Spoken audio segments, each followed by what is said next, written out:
Our world is so big that virtually any part of the planet still has places and objects untouched by time and people. When we get to enter these places, we get transported way back into the past. It seems that time has been standing still and nothing has been happening there for a whole century. No progress, no wars, nothing. It's still the early 20th century. And it's one of these amazing places where time seems to stand still that we'll get transported to today. A few months ago, an ordinary French family decided to buy a house in the quiet village of Belabre in southwestern France. But the house came with a mystery.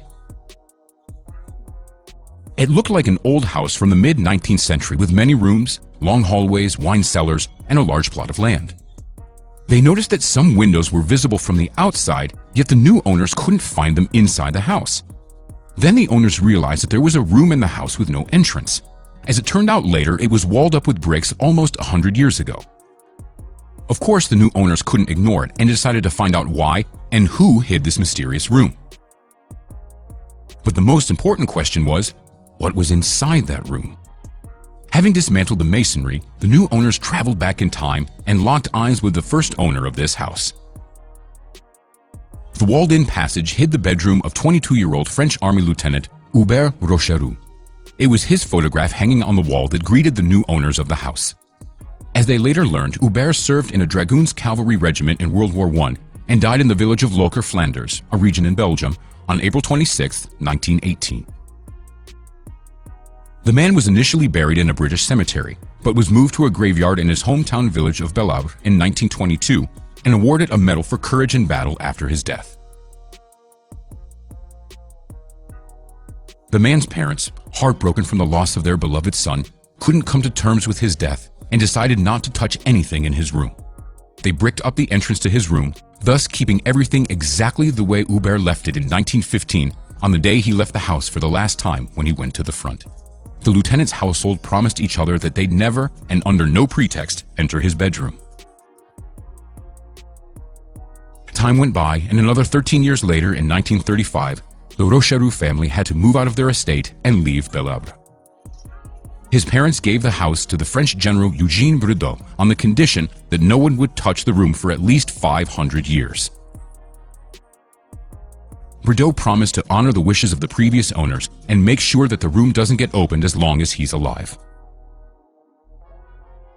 But as we all know, World War II began in 1939, and thus Hubert's bedroom was under supervision for only a brief period of time. France fell to the onslaught of the German army, and General Brideau began to cooperate with the appointed German government, holding a high position since 1940.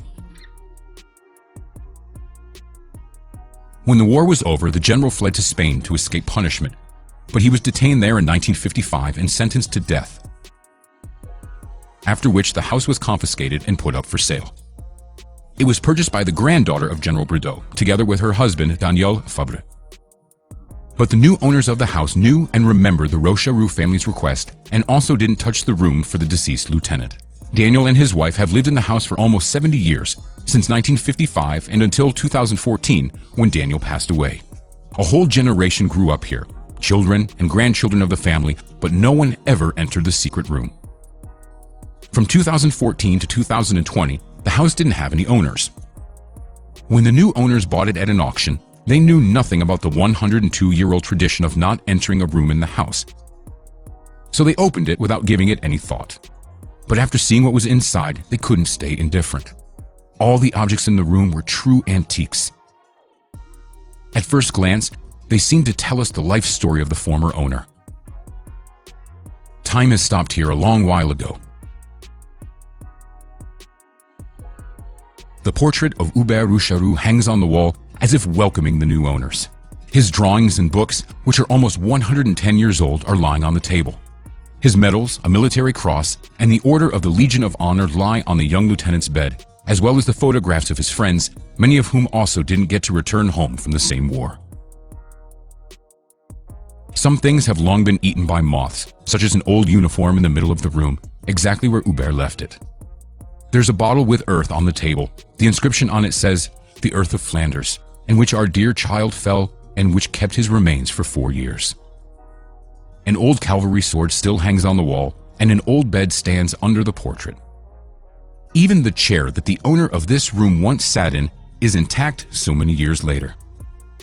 There are also many amazing antiques on the table, such as a candlestick, an ashtray, old photographs, and knives. A lot of books and 2 pairs of Hubert's boots, old watches and pistols from the late 19th century, and even cigars and many more interesting and rare things have all been preserved. The new owner said that when you go inside this room, you get a feeling that its owner just stepped out for a short while and should return soon. According to them, they're not planning on changing anything in Hubert's bedroom, but they also don't see a point in keeping it closed. Instead, they plan on turning it into a museum in memory of Hubert Rochereau, thus honoring his family's wishes and sharing with the world a piece of history that suddenly fell into their hands. Local officials are sympathetic to the new owner's decision and say that no matter how much they'd like to continue the 102-year-old tradition, the room is legally private property and belongs to the owners of the house. Real portals in time aren't easy to come across, but looking at this room, which is more than a century old, one understands that they could touch history.